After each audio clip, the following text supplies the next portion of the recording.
Your company is interesting, and I looked up some stuff on the internet, and you personally have put in a really interesting little comment, and maybe you could expand it in a sort of user touchy-friendly kind of way. You can't imagine what you can't see. I quite like that as a buzz.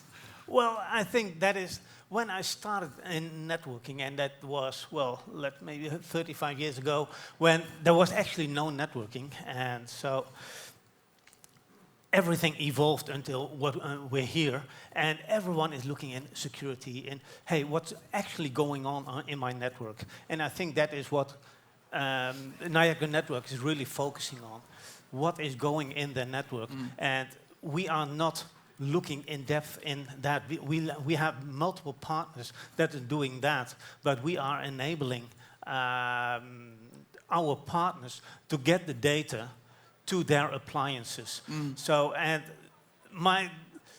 if you don't know what, if you don't know what you're seeing, if you don't have a full focus on your network, you actually don't know what's going on, and that's very important. So either you focus on everything and making sure that you really see what's on your network, or you say, hey, listen, I know I don't see everything, so I'm taking for granted that I'm missing something. So I also take for granted that there might be an attack on my network, which I don't see because I don't see everything. And so that's a very important step. And everybody's quite rightly frightened about data. I mean, you know, who accesses it and who can get to use it.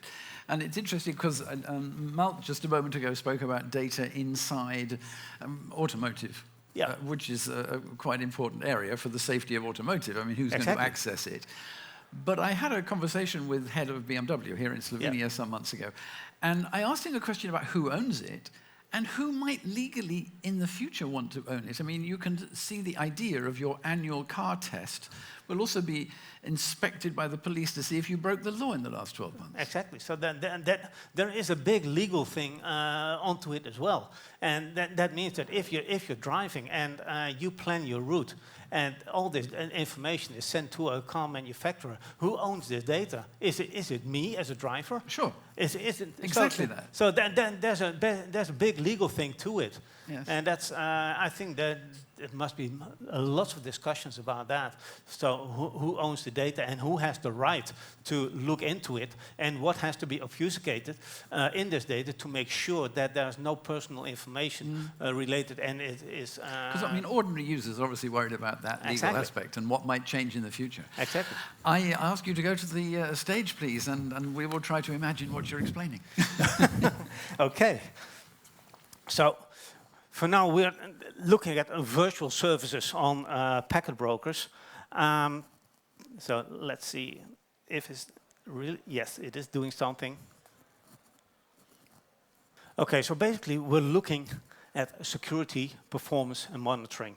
And as I mentioned before, we are not looking into the data itself. What we're basically doing is enabling the network, enabling the customer to make sure that their data, their tabs, all this information is usable for the appliances, for the security appliances that are connected to their network. So maybe you don't even know Niagara Networks, because effectively we are existing for 12, 15 months.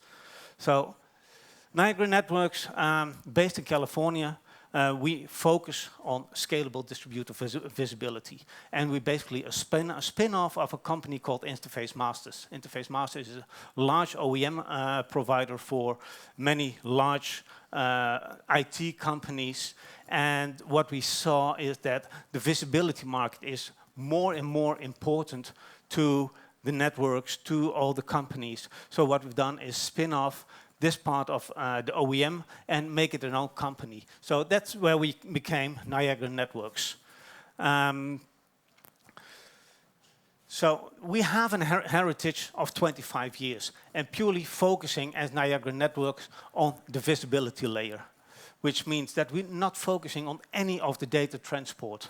So what we're basically doing is taking a copy of that traffic and make it visible, make it usable for your appliances.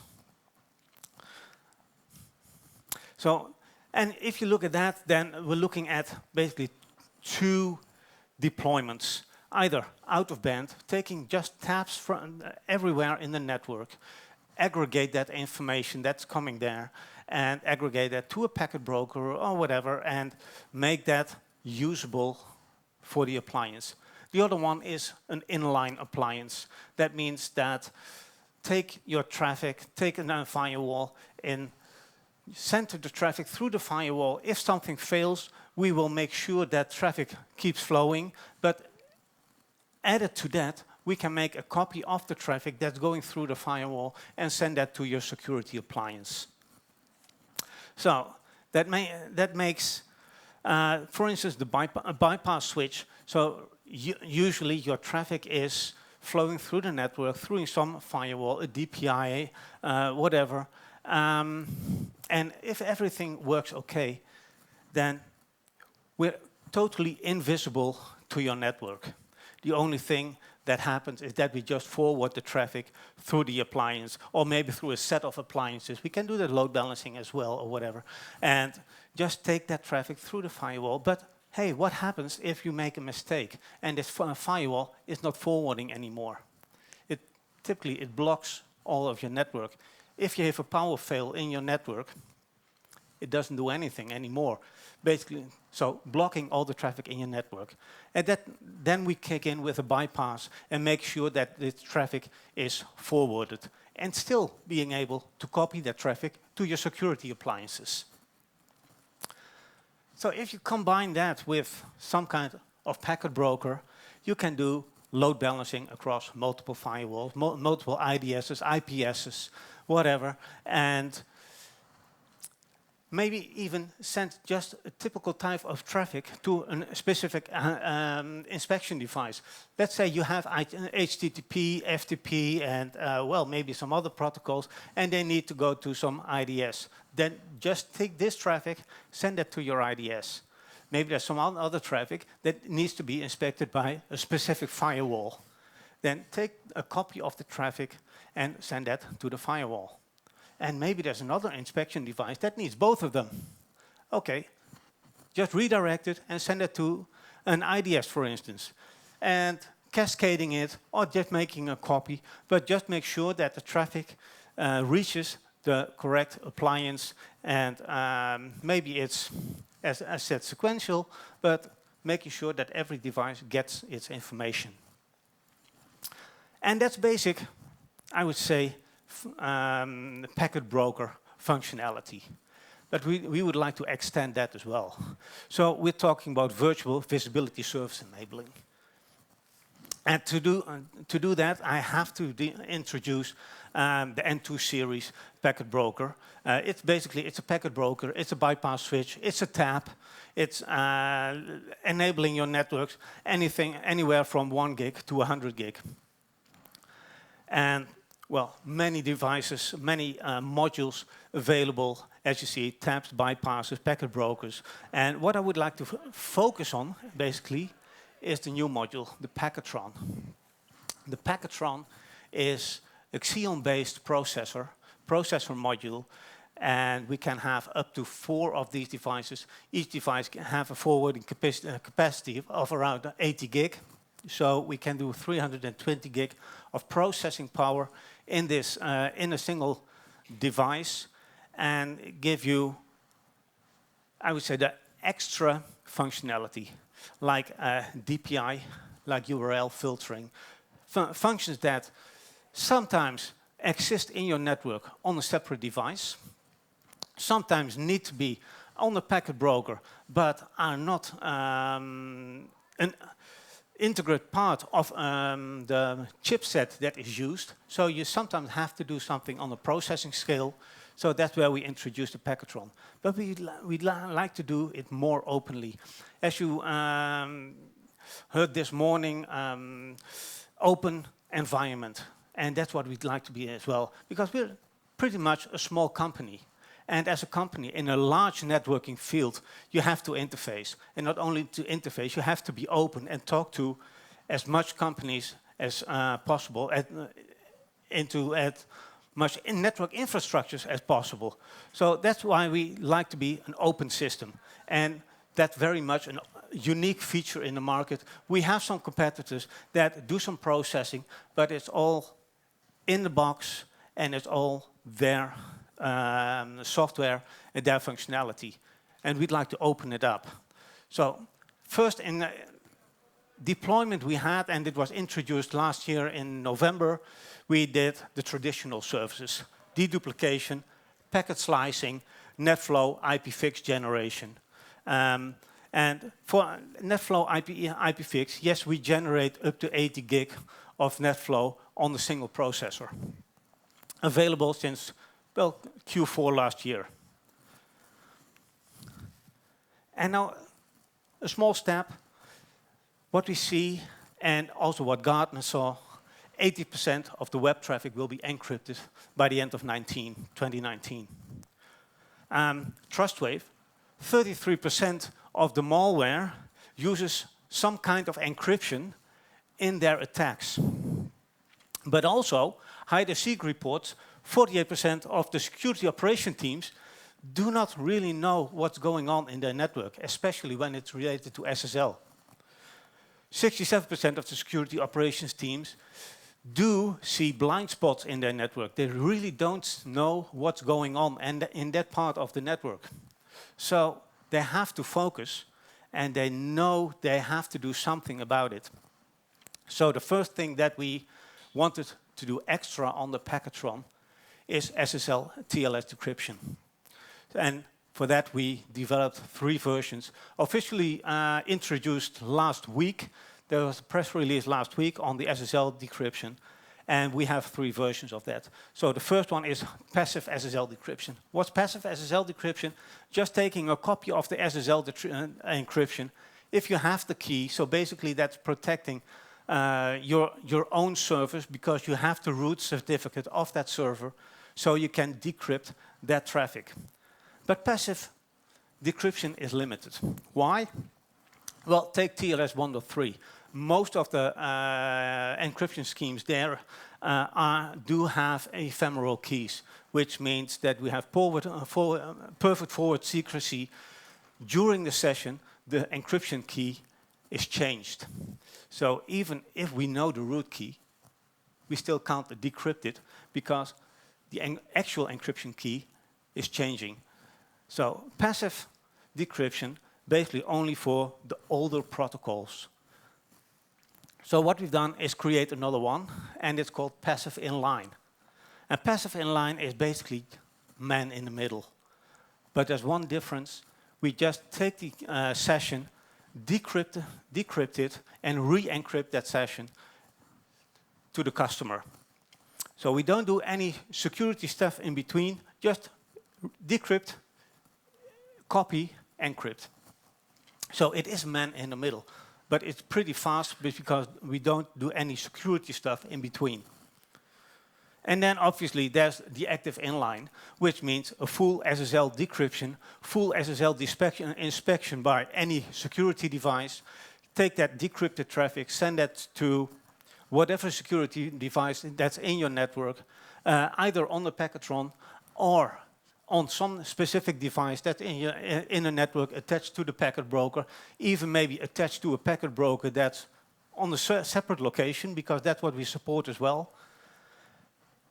If this security device blocks a specific session, we will close that session on the receiving side, close that session on the customer side, and we're sure that it is effectively blocked by the security device that is connected. For all versions, we support everything from SSL 3.0 up to TLS 1.3. So even in August last year, introduced TLS 1.3. We support all the encryption schemes.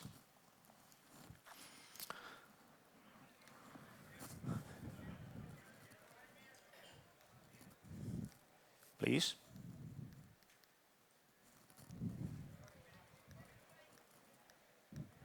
It's not doing it.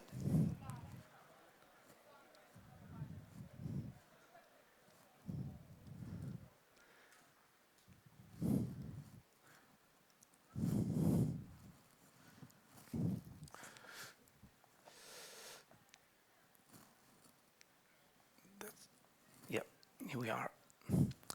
But we wanted even to go further.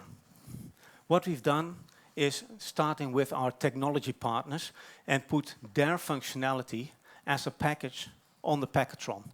So currently we introduced Ssl timing functionality on the Packetron.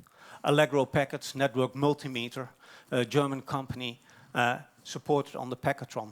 Fenrir 7 Layer 7 Defense, Flowmon functionality, Quantea functionality, software packages that they have in their specific devices or as a virtual machine, we can have it on the Packetron as well. It's in our price list.